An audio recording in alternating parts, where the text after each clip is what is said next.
Bus ಇಳಿದು ತಿಳಿಸ್ಬಿಟ್ಟಿದ್ದಾರೆ. ಚಿಲ್ಲರೆ ಇಲ್ಲ ಅಂತ ಬಸ್ ಇಳಿಸ್ಬಿಟ್ಟಿದಾರಾ?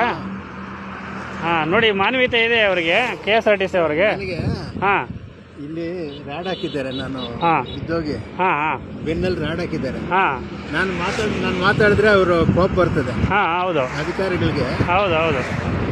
ಕೋಪ ಬರ್ತದೆ. ನೋಡಿ ಇಲ್ಲಿ ನಿಲ್ಸ್ಬಿಟ್ಟು ನನಗೆ ಇಲ್ಲಿ ಕಾಲು ನೋಡಿ ನಾನು ಹೇಳೋದು ಸುಳ್ಳಾದ್ರೆ. ಹಾಂ ಹಾಂ ಬನ್ನಿ, ನಾನು ಬಿಡ್ತೀನಿ. ಇವಾಗ KSRTC ಬಸ್ಸಿಂದ ಇಳಿಸ್ಬಿಟ್ರ ನಿಮ್ಮನ್ನ? ನಾನು ಕಾಸು ಹಾಂ ಚಿಲ್ಲರೆ ಇಲ್ಲ ಸ್ವಾಮಿ ಅಂತ ಹೇಳಿದೆ. ಅಲ್ಲ ನೋಡಿ, ಅರ್ಧ ರೋಡಲ್ಲಿ ನಿಲ್ಸ್ಬಿಟ್ಟು ಹೋಗ್ತಾರಲ್ಲ, ಚಿಲ್ಲರೆ ಇಲ್ಲ ಅಂದ್ರೆ ಏನೋ ಅಡ್ಜಸ್ಟ್ಮೆಂಟ್ ಮಾಡ್ಕೊಂಡು ಹೋಗ್ಬೇಕು. ಈ ಥರ ಮಾಡಿದ್ರೆ ಹೆಂಗೆ ಹೇಳಿ? ನನಗೆ ರಾಡ್ ಹಾಕಿದ್ದಾರೆ ಬೆನ್ನಲ್ಲಿ ಸ್ವಾಮಿ. ಹಾಂ ಹೌದು. ಇಲ್ಲಿಂದ ನಡಿಬೇಕಾದ ಕಷ್ಟ ನೋಡಿ, ಇಲ್ಲಿ ಊದ್ಕೊಂಡಿದ್ದೀನಿ. ಹಾಂ ನಾನು ಪರಿಸ್ಥಿತಿ ಹೇಳಿದ್ರು ಕೂಡ ಅವರು ಹಾಂ ಅರ್ಥ ಮಾಡ್ಕೊಳಿದ್ರೆ ನಿಲ್ಸ್ಬಿಟ್ಟು. ಹಾಂ ಎಲ್ಲಿಗೆ? ದೇವನಹಳ್ಳಿಗೆ ನೀವು ಟಿಕೆಟ್ ತಗೊಂಡಿದ್ದೀರಾ? ದೇವನಹಳ್ಳಿಗೆ. ಎಲ್ಲಿ ಹತ್ತಿದ್ದೆಲ್ಲಿ ನೀವು? ಇಲ್ಲೇ ಗೇಟಲ್ಲಿ. ಇಲ್ಲಿ ಅಂಗಡಿಗರ ಕೋಟೆ ಗೇಟಲ್ಲಿ.